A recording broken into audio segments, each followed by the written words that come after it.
Okay guys, ang pinaka hihintay yung reaction ko, Marlon Tapalos versus Naoya Inoue. First of all, congratulations Naoya Inoue.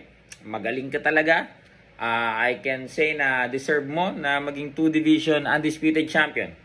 On the other hand, still a very good performance for Marlon Tapales. Bakit po? Si Marlon Tapales po nakatagal 10 rounds. Si Stephen Fulton, ilan? 6 yata? 6 rounds lang? 'Di ba? Compared sa mga past opponents, mga kaibigan, ni Naoya Inoue, Marlon Tapales did better.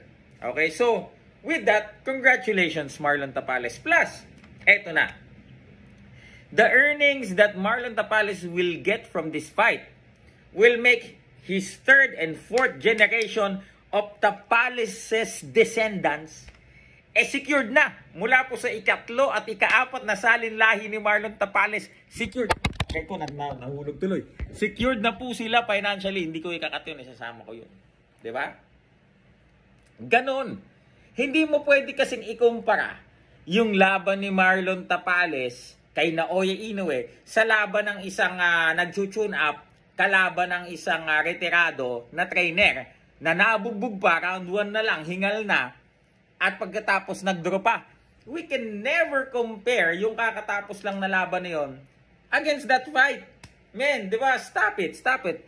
Di ba? That's some sort of disrespect, mga kaibigan. Ngayon, ito pong si Naoya Inoue. Marami nagsasabi, si ganito lang, si ganito. Guys, come on now. Kung dun nga sa retiradong trainer, di ba? Nabugbog pa, round 1 hingal na, nag-draw. Men, ako po sasabihin ko sa inyo, first 2 minutes of the very first round, kung round 1 lang hangin niya, round 1 mga kaibigan, pagpalagay na natin, pinakamatagal niya, round 3 hanggang Naoya Inoue, tulog yan si Kangkong kay Naoya Inoue. Well, kung mangyayari noon, pero hindi na. Bakit? Uulitin ko. Galing na mismo kila Mr. Honda, nagsalita mismo si Naoya Inoue na wala na. He's not interested anymore. Plus, nagsalita na din yung mismong promoter ni Kangkong na si Ito na hindi na daw talaga, it's impossible. Hindi na niya magagawa yung laban against Naoya Inoue at yung bata niya, mga kaibigan. Enough with the nonsense. Okay? So, once again, congratulations.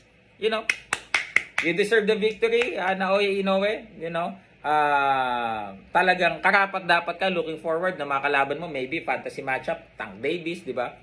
And for Naoya, for Marlon Tapales still, congratulations. Bakit? Nasa tamang mga tao yung Marlon Tapales.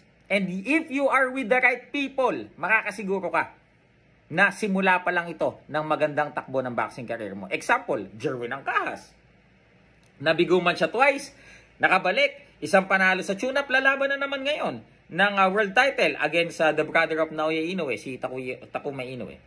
So guys, comment down below. Ano po ang masasabi nyo? What can you say about that performance? And what's next for Marlon Tapales? And especially, ano sa tingin nyo ang next for Naoya Inoue? Sino sa tingin nyo ang karapat-dapat na makalaban ni Naoya Inoue? Silver Voice TV, maraming salamat sa inyong lahat.